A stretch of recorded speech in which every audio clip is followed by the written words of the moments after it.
Si hablo así, ¿me oís desde el fondo? Sí. Noto, me han dejado un micro, pero lo veo bastante absurdo siendo la sala como es.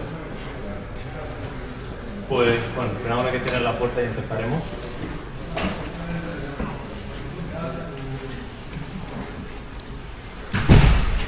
Y ya cerramos.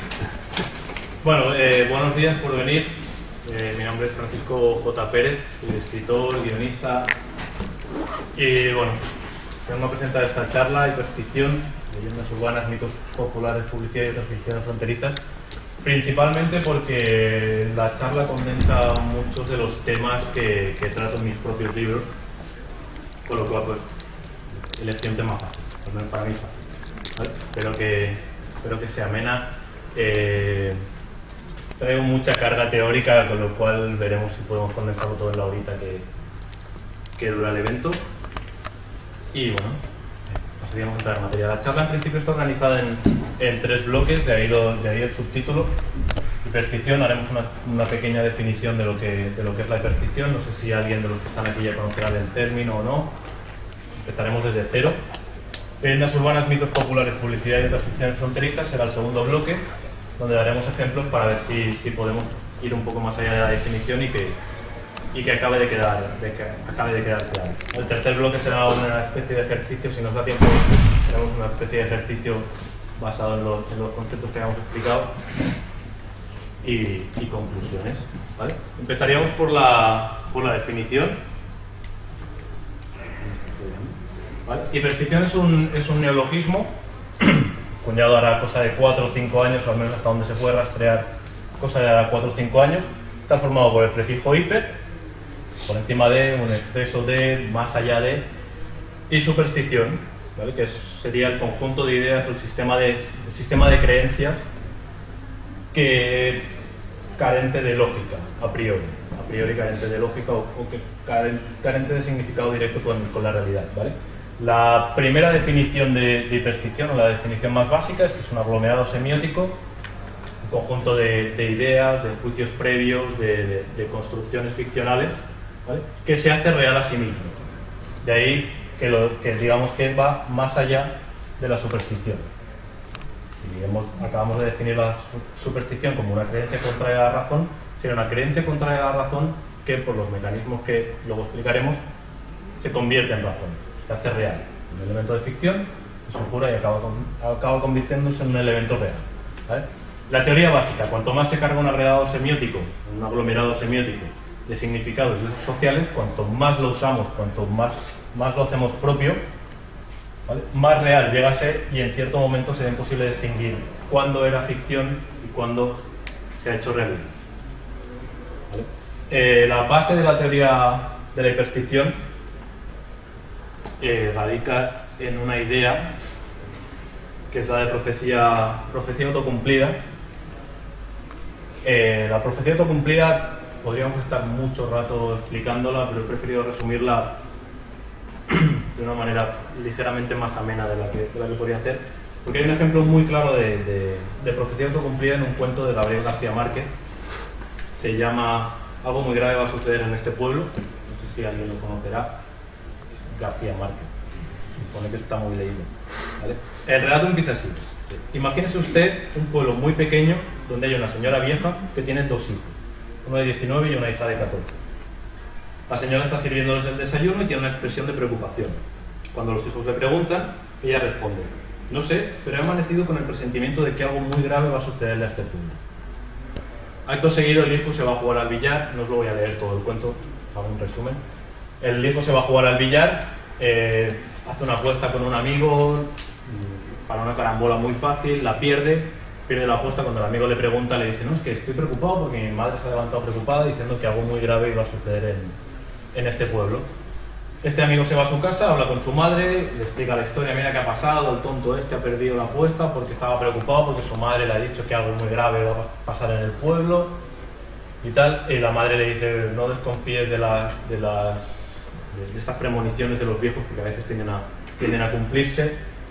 En la misma casa había un familiar que salía a comprar y os escucha la historia de refilón. Cuando va a comprar, va al carnicero y le dice al carnicero, oye, en vez del kilo de carne que me llevo, ponme 2, porque he oído por ahí que algo grave va a pasar en el pueblo y por si acaso voy a hacer acopio. El carnicero a la siguiente señora que viene le dice, oye, me acabo de enterar que algo va a suceder en el pueblo, llévate, en vez de los 2 kilos que venías a buscar, llévate 4 kilos de carne por si fuese verdad todo esto. Total, la gente cada vez que todo el que pasa por la carnicería acaba haciendo acopio, al carnicero se le acaban las existencias, el rumor empieza a correr, el rumor se convierte en una superstición, un hecho fundado en prácticamente nada, hasta tal punto que llega a mediodía, a las 2 del mediodía está todo el pueblo encerrado en sus casas, aterrorizado porque algo muy malo va a pasar, que lo saben de buena tinta, que les han dicho que algo muy malo va a pasar en el pueblo, empiezan a sospechar de todo, que si es que hoy hace mucho calor y nunca ha hecho tanto calor en este pueblo, que si hoy los pájaros han bajado a beber a la fuente de la plaza y en esta plaza nunca beben los pájaros, tal. Evidentemente en este estado de terror hay un hombre que sale, porque es el más machote del pueblo y dice, pues yo no me voy a quedar aquí, cojo mis cosas y me voy, coge sus cosas y se va. Cuando el vecino le ve, coge sus cosas y se va también, se acaba corriendo, todos los vecinos acaban cogiendo todo lo que tienen y se van con lo puesto. El último que sale dice, pues si tiene que caer una desgracia en este pueblo, le voy a pegar fuego a mi casa y que no encuentre nada. Le pega fuego a su casa, el vecino le pega fuego a su casa también, tal, total. Salen todos los vecinos en procesión del pueblo arrasado por las llamas y la mujer le dice a su hijo, ¿ves cómo iba a pasarle algo muy malo al pueblo? Eso es una profecía autocumplida. Eso es un elemento de ficción abriéndose paso hasta la realidad, a través del uso que nosotros hacemos de este elemento de ficción. Tenemos una serie de definiciones complementarias. Ya hemos dicho, es un elemento de ficción que se abre paso a la realidad. Estarían más cerca del fenómeno del hype, del que hablaremos un poquito después, que de creencias de tipo religiosos. Más o menos todo el mundo controla los términos, ¿no? Hype sería este bombo, lo que le llamamos bombo, de inflar la promoción que se hace de un producto hasta que parece que esa promoción sea la realidad y no la realidad misma del producto. Está más cerca del fenómeno del hype que de creencias de tipo religioso, que de esto también hablaremos un poquito más adelante, ¿vale? Y los teóricos de la hiperstición, sobre todo la gente del colectivo Cybernetic Culture Research Unit, son un grupo de filósofos de la Universidad de Warwick en Inglaterra, que fueron los primeros en plantear todo este concepto de hiperstición y tal. La definen, o no sería bien definirla, sino más bien le otorgan la característica de ser el reflejo de que no hay una realidad sobre la que podemos hablar objetivamente contra una realidad sobre la que podemos hablar supersticiosamente, a base de hechos no lógicos, ¿vale? Porque las supersticiones y las creencias acaban repercutiendo en la actualización de lo real. Es muy importante quedarse con el tema, con el concepto de actualización de lo real. No es solo que entren a la realidad, sino que la actualizan. ¿Vale? Todo esto igual es mucho mazacote teórico que luego se verá en los ejemplos, que es muchísimo más sencillo, ¿vale? Hablaremos de ficciones culturales, ¿vale? La hiperstición atañe principalmente a ficciones culturales y cosas que se hacen reales y tal, pero dentro del campo de inferencia de la cultura. No hablaremos de lo que podrían llamarse ficciones científicas, porque digamos que la ciencia tiene sus propias teorías y tiene sus propios conceptos con los que manejarse al respecto de prácticamente lo mismo. En física teórica, por ejemplo, se plantea algo que en principio pues, no es lógico, pero primero hay que calcular tal, antes de que sea una teoría más o menos acertada y solo sea teoría, y para que se demuestre aún puede pasar muchísimo más tiempo. Aquí nos preocuparemos solo de ficciones culturales, ¿vale? Y si hay una definición con la que hay que quedarse de primeras, o la definición más clara, aparte de la etimológica, sería que son ideas que se han demostrado competentes en el campo de inferencia de la cultura. Ideas, con toda la carga de abstracción que tiene la palabra idea, que se demuestran competentes y por tanto se hacen reales.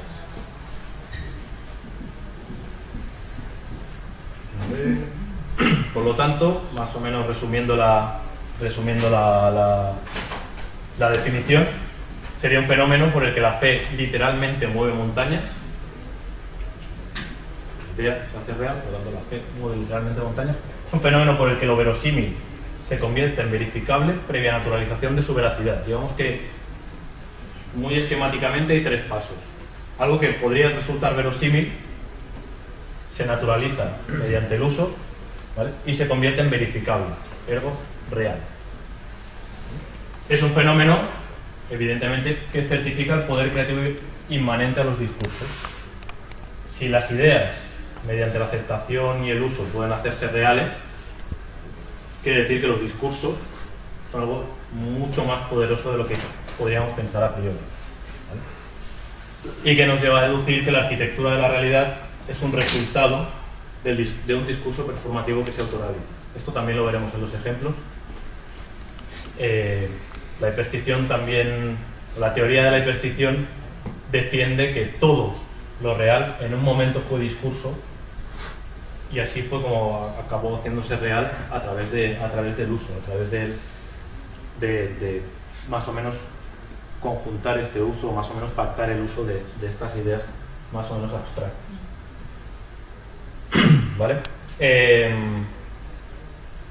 Como primer ejemplo que os podría dejar para más o menos acabar la definición y entrar ya en materia de ejemplos, que es lo que quizás resulte más interesante, la instancia hipersticiosa por antonomasia es el dinero.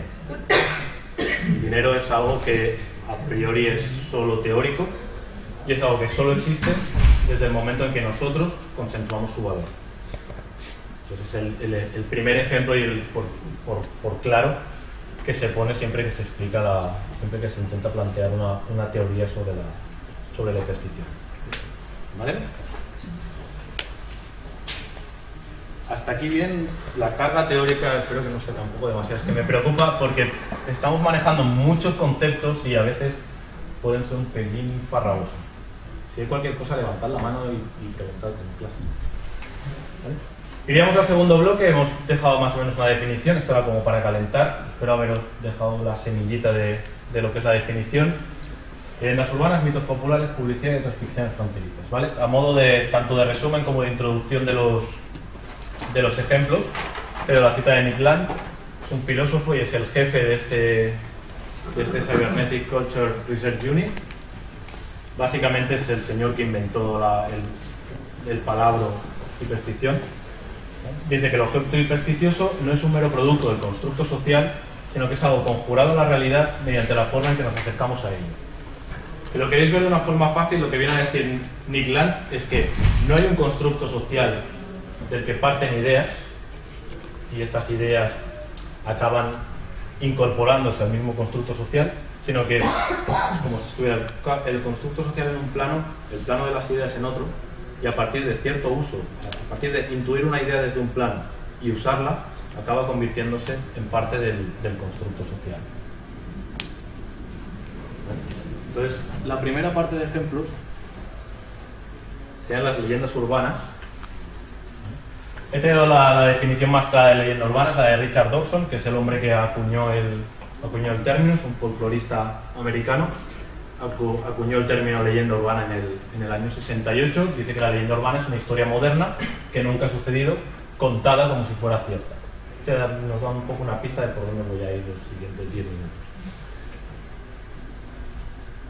Todos conocemos leyendas urbanas, todos sabemos bastante claro, tenemos bastante claro lo que es una leyenda urbana, conocemos un montón, de la chica de la curva, al Gen Osama, a los viejos chinos, porque no hay chinos viejos por la ciudad. Todos sabemos alguna leyenda urbana y tal. Yo me voy a centrar en dos, porque en principio la leyenda urbana entraría en el campo de la superstición. siguiendo la definición estricta de Dawson, una historia moderna que nunca ha sucedido. ¿Vale? La superstición, estábamos hablando que son cosas que son creencias fundamentadas en nada o que escapan de la lógica. Sí que hay dos, que son las que he traído, que me parecen dos ejemplos de leyendas urbanas que en muy poco tiempo y muy rápido, el tema de la aceleración de conceptos y de la aceleración de los tiempos, muy importante para la teoría de la hiperstición, son dos leyendas urbanas que muy rápido se han convertido en objetos hipersticiosos, lo que llamamos objetos hipersticiosos, objetos de esta hiperstición. Han acabado cuajando de concepto abstracto, de idea a realidad. La primera sería esta de aquí. ¿Alguien conoce a este señor? Hay 3 o 4 que es por aquí que sí. Es el Slenderman, el hombre esbelto. ¿Vale? Slenderman es una leyenda urbana muy fácilmente rastreable, surgió en el 2009 en los foros de Something Awful, un grupo un foro de internet donde los usuarios explicaban sus historias generalmente de miedo, macabras, tal. Por varios motivos la leyenda cuajó. Muchos usuarios hicieron sus propias aportaciones, sobre todo se dio un fenómeno bastante chulo que era el de los montajes fotográficos. Era más que explicar la historia de Slenderman, la gracia era verlo, y se hicieron muchísimos montajes fotográficos al respecto del Slenderman. Llegó a un momento que había un concurso de popularidad prácticamente a ver quién hacía el montaje más bonito en realidad, porque cuando se ven muchos dan miedo, pero resultan bonitos. Cogen fotografías de principios de siglo y las retocan para incorporar al Slenderman. Es este personaje que a veces se representa así, otras veces se representa tal cual, con los brazos largos, sin rasgos en el rostro. A veces se le representa con unos tentáculos saliéndole de la espalda. Fue esta leyenda urbana, este planteamiento de leyenda urbana que se volvió viral muy rápido, que por tanto ya ha cumplido un paso, no más allá de la superstición del todo, pero va un pelín más allá al hacerse viral y convertirse en una especie de mito global.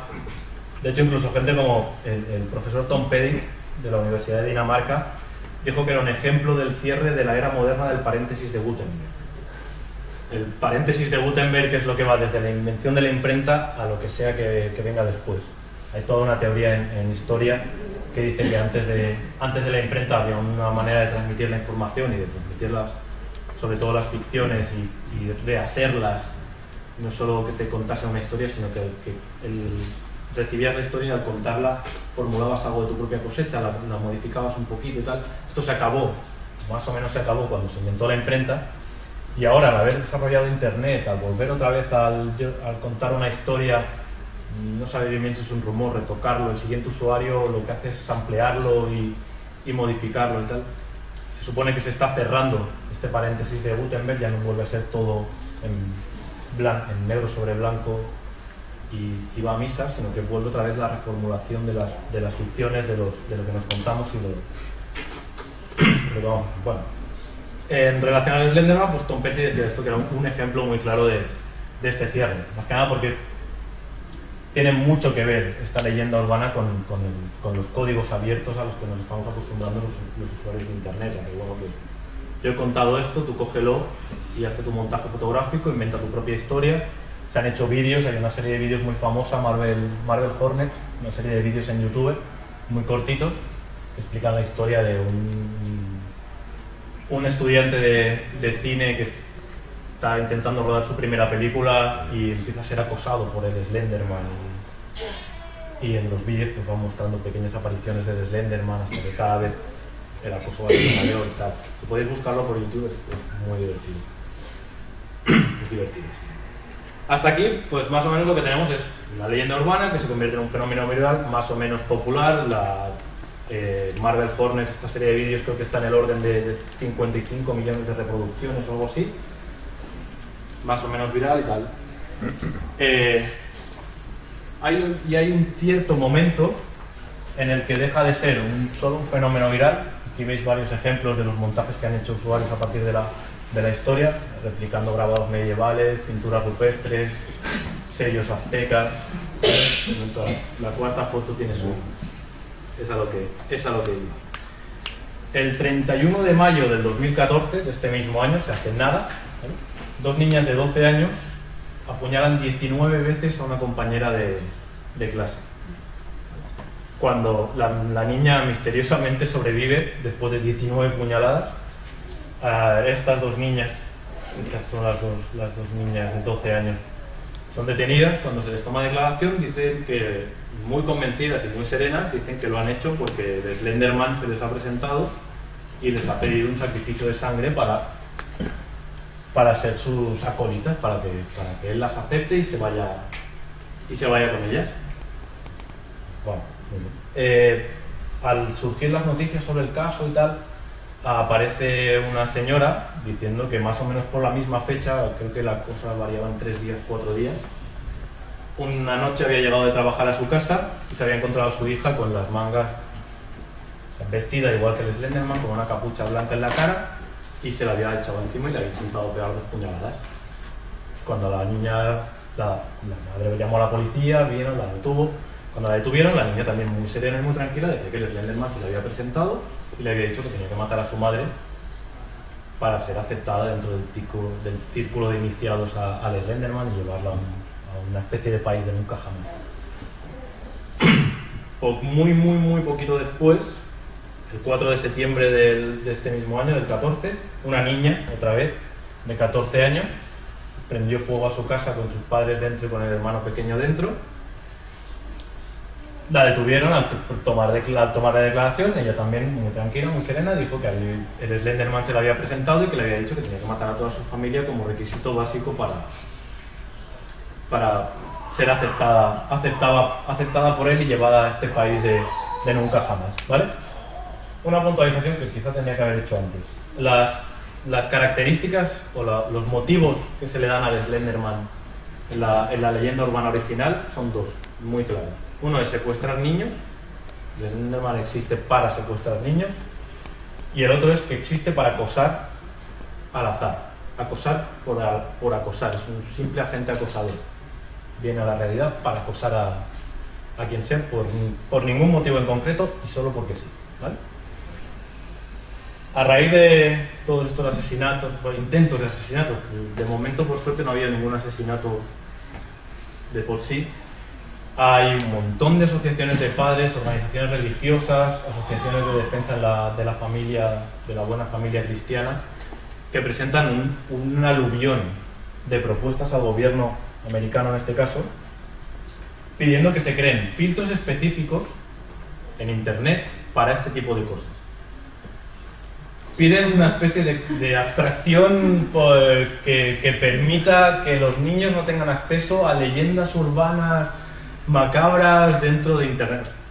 El típico ponerle puertas al campo de quien no conoce el presente. Pero lo curioso es que ha habido muchas más peticiones de este extraño filtro absurdo de contenido que no se puede filtrar que peticiones de prohibición de armas en las escuelas después de Columbine. ¿A qué me lleva esto? A que tanto estas niñas, como los padres, como estas asociaciones de padres y asociaciones de buenos cristianos, han acabado haciendo en cierta forma real al Slenderman. La leyenda del Slenderman se basaba en secuestrar niños y en acosar por acosar. Hay unas niñas más o menos secuestradas, o conceptualmente secuestradas por el Slenderman, que han llegado a matar o intentar matar por el Slenderman. Y hay una serie de asociaciones muy preocupadas por el acoso que esta figura abstracta tiene en el tejido social, o en cierta parte del tejido social que sería la parte de los niños. Por lo tanto, a mi entender, esto sería un objeto hipersticioso de pleno derecho.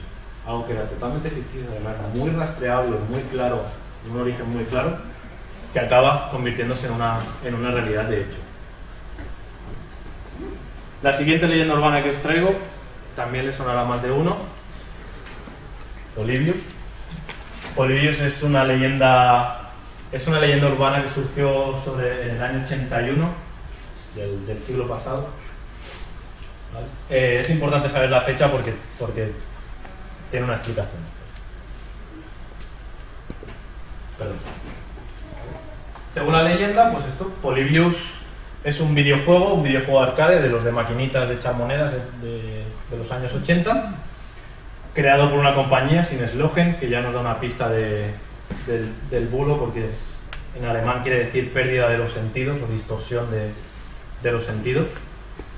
Era un videojuego que en principio era revolucionario, tenía unos gráficos como no se habían visto hasta la fecha, tenía un diseño y unas luces que no se habían visto jamás. Por lo visto tenía una jugabilidad brutal.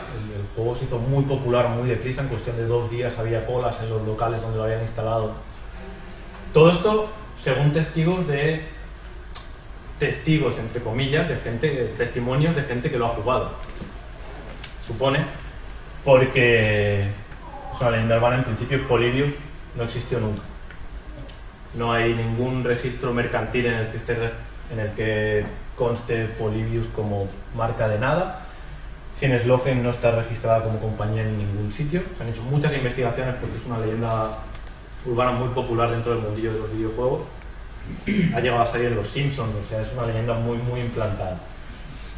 ¿Vale? Polybius era esto, pues este juego muy popular y tal. Eso no solo configura la leyenda, lo que conformó la leyenda urbana es que, según los testimonios de gente que lo pudo jugar, estaba salpicado de mensajes subliminales conforme se jugaba, y en esto varían las versiones. Hay algunos que dicen que salían en pantalla directamente mensajes en texto pidiendo, pues esto, diciendo mátate, no uses la imaginación, no pienses, confórmate, no cuestiones a la autoridad, tal. Hay otros testimonios que dicen que no, que durante el juego se oían unas voces de ultratumba que te estaban recitando esto mismo, ¿vale? Y bueno, se supone que lo que pasó fue que toda esta sobrecarga sensorial acabó matando a un niño. Y al día siguiente de que este niño muriese, unos hombres de negro, del gobierno americano que investigan, siempre están relacionados con avistamientos de ovnis y cosas así, aparecieron al unísono en todas las salas donde se había distribuido la máquina y se la llevaron. Y de Polybius nunca más se supo. Quedó una leyenda urbana dentro de todo este imaginario del mundillo de los videojuegos. Una leyenda urbana muy nueva además. Y esto siguió, sí, pues una leyenda urbana, se contaban variaciones del mito, se hacían fanfictions, esto salía en Los Simpsons, etc. Hasta el año 2006, en que en un foro de Coinox, si no me equivoco, en Coinox, que por aquel entonces era una página web muy popular dentro del mundillo de los videojuegos, salió un tal Stephen Roach diciendo que ya no podía más con todo este bulo que se había quedado de Polybius, que él era el jefe de programadores de Sinneslogen, que él era el responsable directo de haber creado el videojuego, que era un contrato del gobierno de los Estados Unidos para empezar a ejercer influencia en esta nueva forma de diversión que había surgido entre los jóvenes en los años 80, que era lo de ir a los arcades y echar la tarde, pero que el experimento se les había ido de las manos y después de la muerte del niño, pues claro, tenían que parar y no podía más, tenía que confesarlo, y había acudido a la página web más grande de todo el mundillo para decir. Nada más se ha salido nunca del tal Steve Roach, pero sí que en cosa de un año apareció la página web y que se publicitó convenientemente en todos estos foros de jugones. Apareció la página web sinneslogen.com, en la que había solo un aviso de: os invitamos a jugar a Polybius, un juego educativo y a la vez con una experiencia sensorial, y un enlace donde cualquiera se podía descargar el juego. Y eso es el juego. Ese es el juego, ese es Polybius hoy en día, que es lo que existe.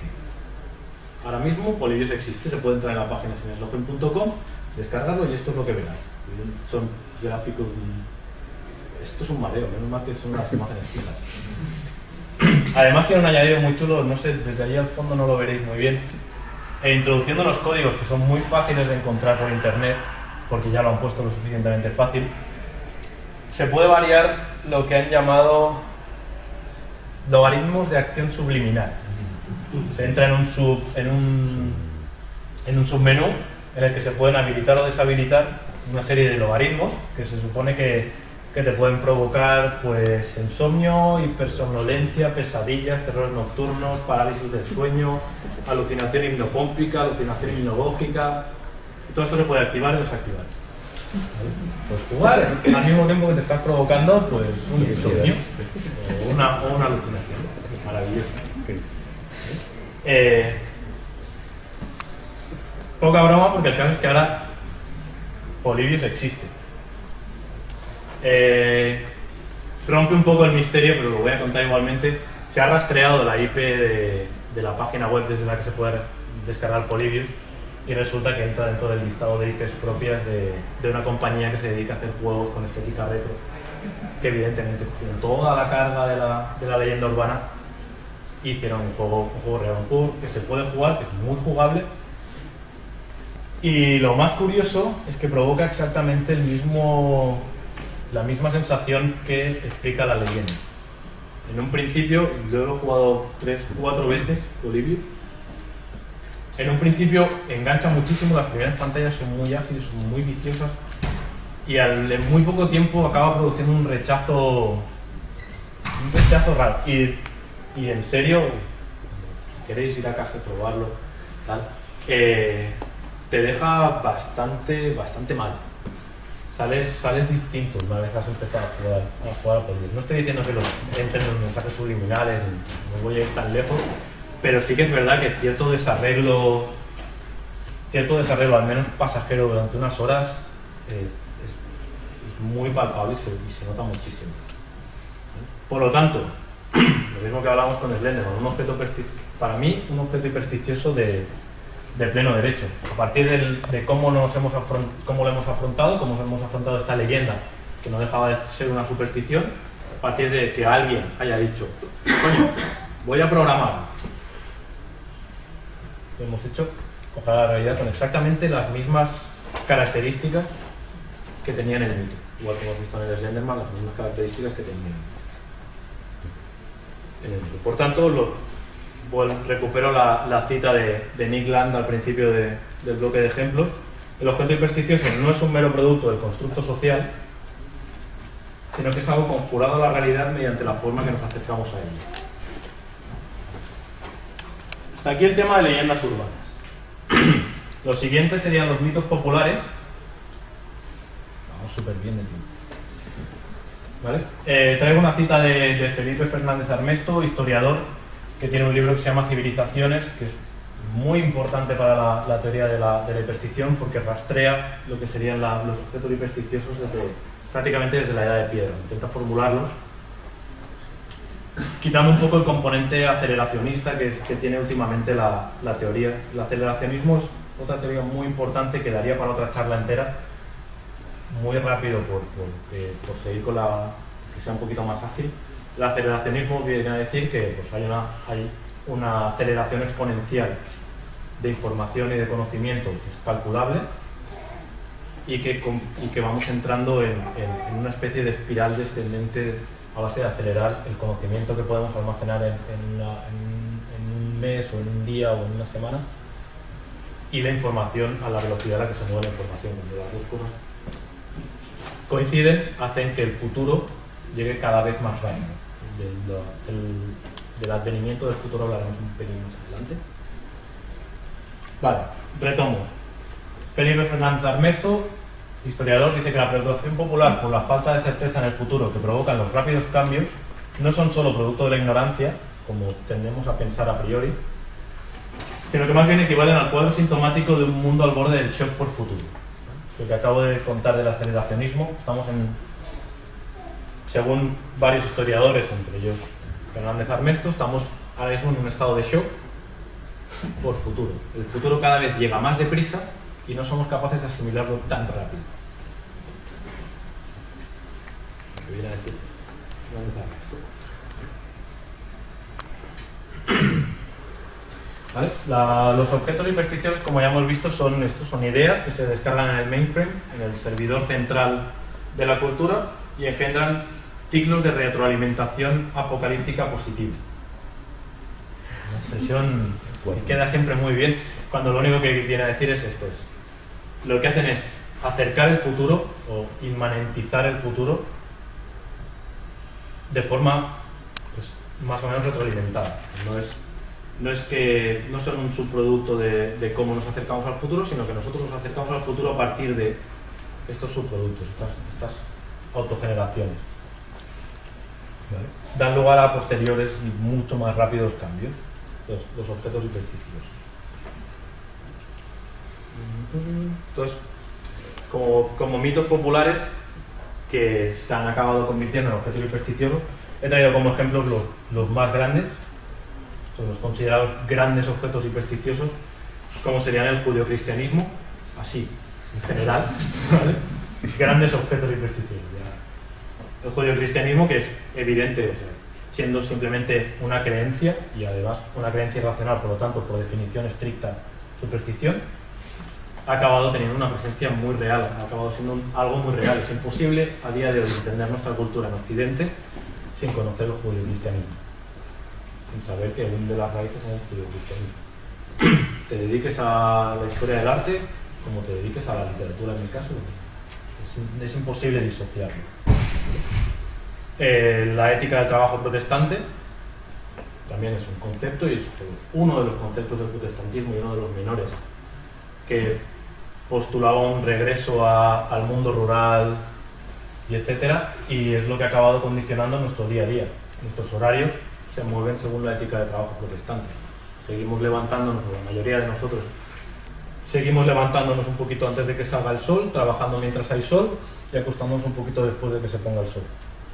Eso es un ciclo agrícola, es un ciclo de trabajo de un medio rural, recuperado por la ética del trabajo protestante. Y aunque estemos viviendo en una época totalmente urbanizada y totalmente, iba a decir civilizada, pero entonces me voy a meter en un berenjenal,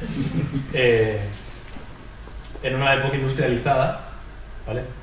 Aún así nos seguimos moviendo según prejuicios rurales y según estándares rurales, sobre todo en el tema de calendario. Otro de los grandes objetos hipersticiosos sería el capitalismo de libre mercado. Esto prácticamente se explica solo, pero lo explicaremos un poquito más adelante. Ya hemos hablado del dinero como gran objeto hipersticioso. A base de consensuar esta idea es en la que nos hemos... Es que no quiero avanzar lo que vendrá después. Lo que luego hay objetos hipersticiosos ligeramente más pequeños, como serían ejemplos como las cruzadas. Las cruzadas fueron la idea de recuperar el Santo Grial y acabaron teniendo un reflejo muy real, tanto ya no solo en el tema en que hubiese muertes y guerra, etcétera, sino que incluso conformó las ciudades en las que se vieron envueltas en las cruzadas, etcétera. En el otro bando, la yihad sigue siendo un concepto abstracto que tiene un reflejo muy real, tan real como que se caen torres. Las guerras seculares, todas las guerras seculares en un principio parten de una idea que acaba haciéndose muy real a partir de usos interesados y por lo tanto podrían llegar a definirse como objetos hipersticiosos también. O, sin ponernos tan dramáticos, la revolución industrial, que tirando del hilo de la revolución industrial ves que en la raíz, muy en la raíz, lo único que había era una idea de estos pobres desgraciados, seguro que el trabajo se les puede hacer un poco más fácil ahora que tenemos la tecnología. O las reformas económicas de principios del siglo, después del crack del 29, que son grandes armatostes teóricos que acaban teniendo un reflejo muy real en el día a día. Avanzando y retrocediendo y disminuyendo la escala un pelín, yo he dividido estos grandes mitos populares convertidos en objetos hipersticiosos como ficciones culturales relativas a la mecanosfera y a la electrosfera. La mecanosfera es todo el aparato en el que nos hallamos inmersos, toda esta interconexión de mecanismos, de máquinas con las que interactuamos cada día, que conforman nuestro día a día. Y la electrosfera es algo así como la evolución o el gran complemento de la mecanosfera, que vendría a ser lo mismo, solo que en lo que atañe a virtualidades, a comunicaciones por satélite, no por satélite como una cosa que flota y con la que nos comunicamos, sino que comunicaciones subsidiadas o llevadas a comunicaciones con algo que está más lejos. Con Internet nos hemos acostumbrado muy rápido a las comunicaciones por satélite.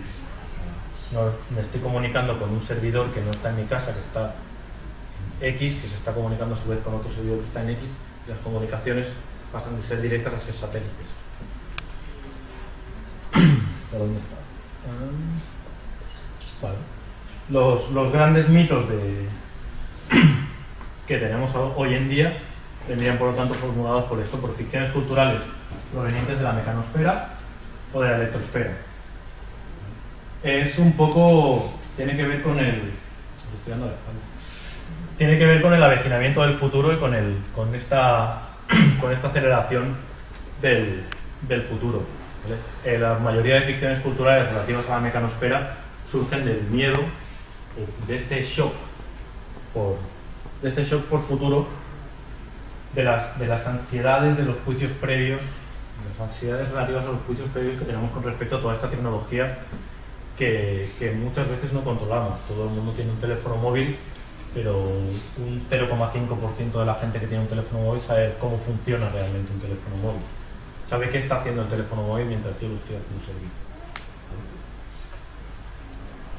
Todo esto genera una serie de ficciones. Hemos visto las leyendas urbanas, como puede generar otras, y os he traído un par de ejemplos también bastante representativos. Los fantasmas semióticos de William Gibson. Los fantasmas semióticos de William Gibson parten del cuento del continuo de Gernsback, de William Gibson, escritor de ciencia ficción, para el que no lo conozca. Es donde se plantea esta idea de fantasmas semióticos, no como objeto hipersticioso, sino como una de esas ficciones culturales que podrían acabar siendo objetos hipersticiosos, ¿vale? Fantasmas semióticos, eso es un fragmento del inconsciente colectivo que se ha desprendido y ha adquirido vida propia. Veis que todo está muy relacionado con las definiciones que nos dan. Diga. Todo esto de la hiperstición, las leyendas urbanas, ¿es porque consciente o inconscientemente hay una necesidad social de que se cree? Buena pregunta. No sé hasta qué punto obedece a una necesidad de que existan, o hay una necesidad de... No sé si... A ver, ¿cómo lo diría? Es una buena pregunta. Lo que pasa es que entraría en conflicto con cómo entendemos el mundo directamente. Habrá quien entienda el concepto, quien se acerca al concepto pensando esto. Entonces, que igual es como civilización o como cultura necesitamos que nos traigan el futuro más rápido. Hay quien dice que es algo tan fácil como las matemáticas, que realmente el futuro está llegando más rápido y esto es lo que está ayudando, es una herramienta para que el futuro llegue más rápido, ni más ni menos. Más que nada porque, por ejemplo, cuando estabas explicando esto del Polibio, no sé, me ha recordado a cuando yo era pequeño y mi madre me decía: no juegues tanto que te vas a volver loco y ciego. Es como que a lo mejor es una barbaridad lo que voy a decir, pero es como si todas las madres se hubieran juntado a decir: vamos a inventar esta leyenda para que los niños jueguen menos. Sí, claro, pero es que todas las madres son todas las madres de la historia del hombre. Entonces no sé si hay una definición real por esto, porque antes hemos visto lo de Fernández Armesto en su libro de civilizaciones. No lo dice explícitamente, pero se puede colegir de allí. Es que los ciclos culturales son más o menos estancos y se van reproduciendo durante las épocas. No creo que nosotros tengamos más necesidad de ese advenimiento del futuro de la que tenían en el siglo XII, de la que tenían en el siglo XI. Por esto, porque se siguen generando estos objetos hipersticiosos. La primera madre que le dijo a un niño que no jugase a la pelota, que eso de jugar a la pelota iba a acabar destrozándole las piernas, allá en la edad de piedra, ¿vale? Yo creo que estos son prejuicios que siempre han existido y que siempre existirán, ¿vale? El tema de la hiperstición lo que añade es lo que comentábamos del shock por futuro y del aceleracionismo. Ahora la información se mueve mucho más deprisa y nos afecta de otro modo. Antes un mito popular se podía quedar en el mismo pueblo del que había salido o en la misma escalera de vecinos prácticamente. Ahora no, ahora hemos visto la viralidad de Slenderman, 55 millones de reproducciones en 3 años que hace que existe. problema es que no el problema, no lo veo como un problema, y al final, si nos da tiempo a las conclusiones, lo intentaré defender. El hecho es que ahora mismo vivimos en un paradigma acelerado. Perdón, quizás no por tocar los extremos, pero no sería tanto el hecho de que haya más conspiranoias, entiendo yo, sino que el libre albedrío, que sería el otro extremo, va más rápido. Yo lo entiendo así, es decir, no quiero creer ni un extremo ni el otro. Claro, es que aquí podemos tener una conversación de 2 horas, porque depende mucho de la estructura propia, de la estructura del mundo propia de cada uno. Se puede entender esto como de una forma más mecanicista, como se puede entender como una forma, digamos, más esotérica. Son cosas que necesitan existir y por eso vienen. Sí, bueno, al hilo Prefiero hablar con gente a seguir el programa. Al hilo de esto, ya hay autores que en la época moderna estudian la cultura. O sea, estos fenómenos son muy nuevos, pero sí que es verdad que la cultura se basa en ficciones. Si vamos a Nietzsche, Marx, que es exactamente lo que estás diciendo tú, el valor del dinero y todo eso, es una ficción pactada entre todos que hemos resuelto utilizar de manera cotidiana, ¿no? Nietzsche a nivel de la religión, de la moral y de esto, Freud a nivel de lo mercantil, hay Freud de Marx y Freud a nivel de lo que significa el sujeto. La facilidad que tienen estas historias de entrar es que los mecanismos sociales están creados desde Platón, preplatónicos. O sea, ya el mecanismo de qué es bueno, qué es malo ya está hecho, no es como muy difícil introducir una idea nueva. Lo que sí que es verdad y lo que es totalmente cierto es esta aceleración de ponernos en contacto pueblos, individualidades, culturas, que lo que hacen es fomentar la no aceptación del mundo racional, por así decirlo, y la creación de nuevos mitos. Creo, vamos. Pero que no es... Sí, no lo veo, o sea, hasta la no aceptación estoy totalmente de acuerdo. No veo tanto que el que sea una no aceptación como que... Ahora he perdido el momento. No es una no aceptación, no es una negación de algo, sino que yo estoy bastante de acuerdo con Fernández Ernesto cuando habla de esto, de shock de futuro. No es una no aceptación, sino que es un no saber. Es muy gráfico el estar en shock. No sabemos muy bien qué hacer con ellas. O sea, por esto estas cosas, por esto plantean estos términos, para intentar aclarar algo y sabemos sabemos lo que es la magia del nombre. Al ponerle una etiqueta a algo, parece más controlable. Quizá hasta ahora estaba muy descontrolado hasta que esta serie de filósofos le pusieron este nombrecillo extraño de hiperstición. Y igual ahora podemos manejarnos un poquito mejor con todo esto.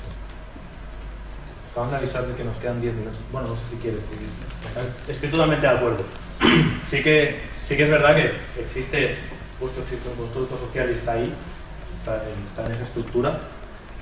Lo que pasa es que de esa estructura a la que llegan son muchísimas ideas. No es una idea, no es que sea fácil para una idea que se instale, sino que van llegando muchísimas ideas, van bombardeando. Por eso puntualizaba antes el hecho de que se demostrasen competentes. De todas estas ideas que vamos recibiendo cada día, un tanto por ciento bastante pequeño son las que se demuestran competentes. Son las que acogemos, hacemos nuestras, reformulamos o le damos un uso o las convertimos en herramientas. Pero No te veo convencido. Esa variabilidad de que algo se acepte o no siempre ha estado. Sí, siempre. Es decir, si vemos la historia de la humanidad como una manera positivista en la que solo había un camino hasta la era dorada en la que vivimos, que todos somos felices y tal, siempre ha habido otros métodos que no se han aceptado. Pero no sé si el tanto por ciento es el mismo. Es decir, A eso iba.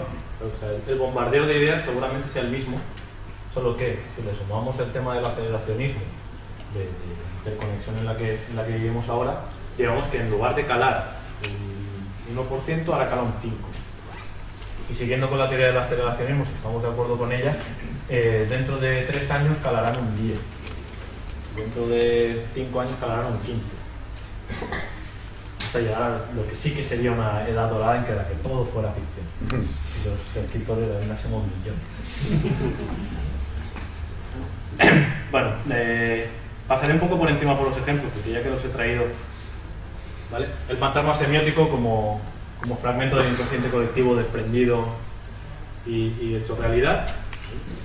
Es uno de los primeros apuntes hacia la teoría hipersticiosa, que no proviene de la leyenda urbana, sino que es del mito popular, en este caso de la representación de un futuro ideal que acaba haciéndose real. Y la del Stalker, que la he traído porque me hace mucha gracia a mí personalmente, como portal entre dos mundos. Stalker, supongo que la mayoría lo conocéis por la película de Tarkovsky, aunque viene de Picnic al borde del camino, de una pareja de hermanos rusos, los hermanos Strugatsky. No hay manera de que me aprenda el nombre. Strugatsky escribieron pues, la historia de un stalker, de personajes denominado stalker, que entraba en una zona en la que no se especifica muy bien qué ha pasado, si es que cayó un meteorito o allí vivió una raza extraterrestre, o si es un portal interdimensional o qué pasó. El caso es que allí las reglas de la lógica funcionan distinta, que el que entra está en continuo peligro de vida o muerte, o se siente en continuo peligro de vida o muerte. Allí no funciona la lógica, sino más bien la intuición, ¿tal? Y hay estos personajes que se dedican a entrar en la zona, a coger objetos de la zona y revenderlos en el mercado negro. Tarkovsky va incluso más allá de lo que planteaban los hermanos Strugatsky. Y el caso es que hará cosa de 1 año y medio, 2 años, surgió la noticia de que hay unos guías turísticos ilegales a la zona de exclusión de Chernóbil, que se han bautizado ellos mismos Stalker. Por lo tanto, de otra vez, un objeto ficticio haciéndose real a partir del uso que hacemos del alma. Solo podía pasar en Rusia. Y bueno, quería hablar también de la psicogeografía como una disciplina que yo practico, por lo tanto, por barrer un poco para casa, como una disciplina que contempla, que ha adaptado muy bien la hiperstición o se ha apropiado muy bien de la hiperstición, porque ha acabado poniendo al mismo plano lo que sería realidad y ficción y permitiendo la contaminación entre unas cosas y otras. Psicogeografía, muy rápido y breve, es un ejercicio narrativo de estudio del territorio, de psicoanálisis del territorio, de cierta manera. Se da en formular ficciones inherentes a un territorio a partir del estudio, sobre todo a partir de derivas, de caminar por el territorio, de sentir el territorio, de apropiarse conceptualmente del territorio. Lo que ha entendido muy bien la psicogeografía es que están en el mismo plano. Los datos, digamos, los datos empíricos, el desnivel de las calles, el cómo se estructura el sistema de alcantarillado, los nombres de las calles, cuándo se pusieron las fechas, etcétera, están al mismo nivel para la psicogeografía que las leyendas urbanas que se cuentan en ese territorio, las habladurías y rumores que ha ido generando ese territorio, e incluso si en ese territorio alguien creó algo, qué es lo que le impulsó a crearlo. La psicogeografía lo pone todo en el mismo plano para juntarlo, porque todo sirve al ejercicio narrativo. Creo que es la que lo ha entendido mejor. Luego os traía al enemigo. Otra disciplina que ha entendido muy bien el concepto de hiperstición, y hasta se ha llegado a sospechar que surge de intereses relacionados con ella, es la publicidad. Hay una cita de Mark Fisher, otro miembro del grupo de Cybernetic Culture Research Unit, otro filósofo, que dice que con una estrategia de mercadotecnia puede construir hipersticiones funcionales. Cualquier disco que se promocione como el mejor álbum del año, meses antes de su nacimiento, lo que sería un hype, influye con ello en sus ventas y críticas positivas. También lo hemos visto 1000 veces con anuncios de coches, mejor coche del año, y el coche todavía no ha salido a la venta. Genera un hype, genera una hiperstición funcional. La publicidad ha entendido muy bien esta teoría de la hiperstición, o cómo usar los objetos hipersticiosos, incluso generar hipersticiones funcionales, y sabemos la proyección que tiene la publicidad en la realidad. Somos totalmente conscientes de ello, desde las cosas más dramáticas, digamos, como que la publicidad sea la culpable del 80% de casos de anorexia y bulimia por el modelo que están intentando vender, como el haberse apropiado de fechas. Ahora tenemos las navidades a un paso. ¿Está? Ya no me deja hablar más. Me falta un huevo. No. Voy resumiendo. Pasa de mí. Ahora nos declaramos en sedición todos. Vale, la publicidad, los efectos son muy claros. Ahora tenemos la Navidad a 2 pasos y hemos visto que la Navidad acaba de convertir en simplemente un evento mercantil más. El Día del Padre, el Día de la Madre, que sí está radicado en una cierta tradición muy relativa. Vemos el efecto que tiene la publicidad en nuestra realidad inmediata, en el diseño de los centros comerciales. Se está diseñando un lugar concreto, muy concreto, con un fin muy concreto, que es esto: ocupar la realidad, o ocupar un espacio de realidad más o menos suspendido. Y lo voy a tener que dejar aquí, no me voy a ir sin hablar de ello. Wall Street como la gran hiperstición. Ha salido ya el tema un par o tres de veces durante la charla, ¿vale?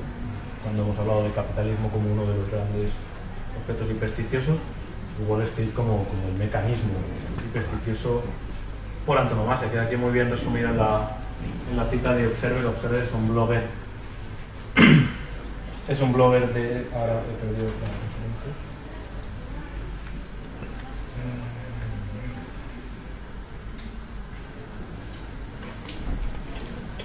Vale, sí. Es un blogger su blog se llama La Industria del Placer. Tampoco acabo de... Es LIP siempre. La Industria del Placer es un blog muy interesante que habla de los pocos que han hablado de hiperstición de forma amplia y profunda en la blogosfera española. Y bueno, resume muy bien lo que hemos estado viendo hasta ahora y por qué entendemos a Wall Street como un mecanismo hipersticioso. Se basa en la especulación, y ya sabemos de qué hablamos cuando hablamos de especulación.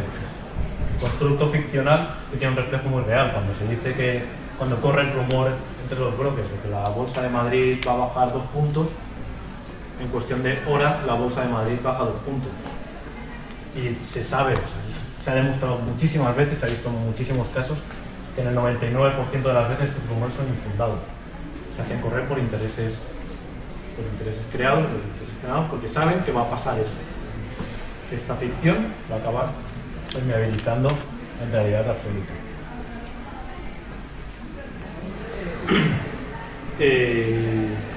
Prácticamente con esto espero que os haya quedado muy claro. El fallo ha sido mío porque dan para muchísimo, el tema da para muchísimo, pero nos hemos explayado demasiado. Daba para más, lo he intentado, pero no.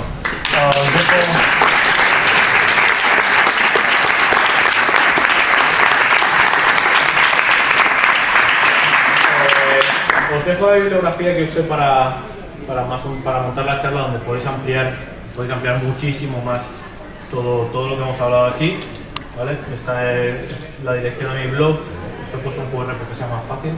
Capturáis el QR, podéis acceder al blog directamente y allí veis.